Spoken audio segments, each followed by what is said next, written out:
بسم الله الرحمن الرحيم. أذى من رأسه ففدية من صيام أو صدقة أو نسك، فإذا أمنتم فمن تمتع بالعمرة إلى الحج فما استيسر من الهدي،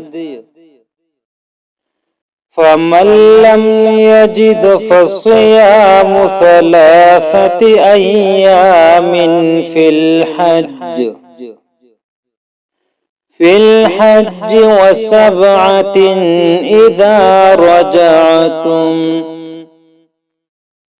تلك 10 كاملة، ذلك لمن لم يكن أهله حاضر المسجد الحرام. واتقوا الله واعلموا أن الله شديد العقاب. الحج أشهر معلومات، فمن فرض فيهن الحج فلا رفث ولا فسوق ولا جدال في الحج،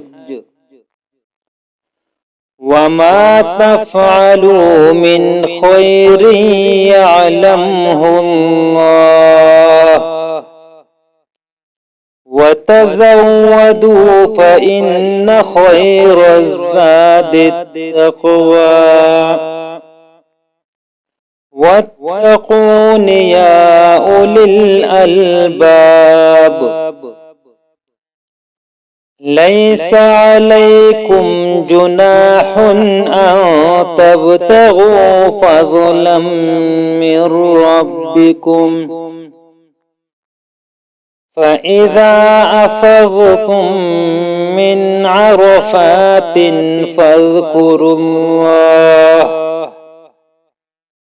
فاذكروا الله عند المشعر الحرام،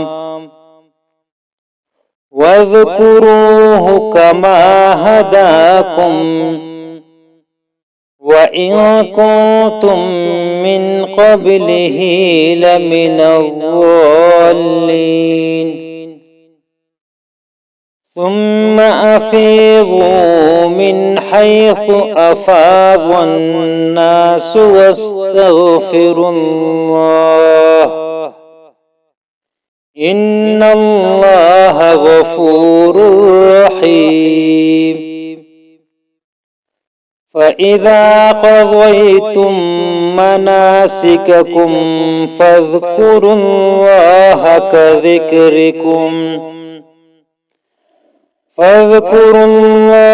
كذكركم آباءكم أو أشد ذكرا. فمن الناس من يقول ربنا آتنا في الدنيا وما له في الآخرة من خلاق، ومنهم من يقول ربنا آتنا في الدنيا حسنة وفي الآخرة حسنة وقنا عذاب النار. أولئك لهم نصيب مما كسبوا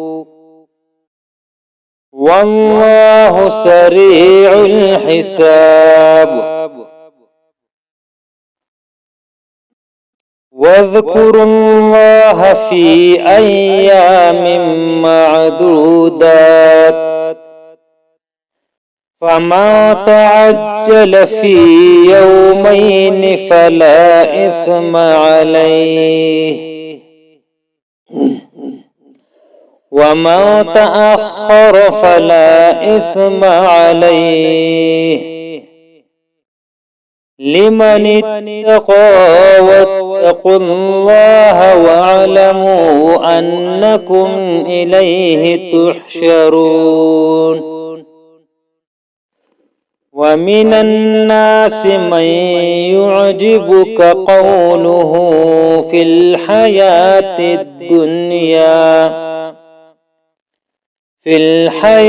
الدنيا ويشهد الله على ما في قلبه وهو ألد الخصام. وإذا تولى سعى في الأرض ليفسد فيها ويهلك الحرث والنسل والله لا يحب الفساد. وإذا قيل له اتق الله أخذته العزة بالإثم فحسبه جهنم ولبئس المهاد. ومن الناس من يشري نفسه ابتغاء مرضات الله والله رؤوف بالعباد. يا أيها الذين آمنوا ادخلوا في السلم كافة ولا تتبعوا خطوات الشيطان إنه لكم عدو مبين. فإن زللتم من بعد ما جاءتكم البينات فاعلموا أن الله عزيز حكيم. هل ينظرون إلا أن يأتيهم الله في ظلل من الغمام والملائكة وقضي الأمر وإلى الله ترجع الأمور. سل بني إسرائيل كم آتيناهم من آية بينة ومن يبدل نعمة الله من بعد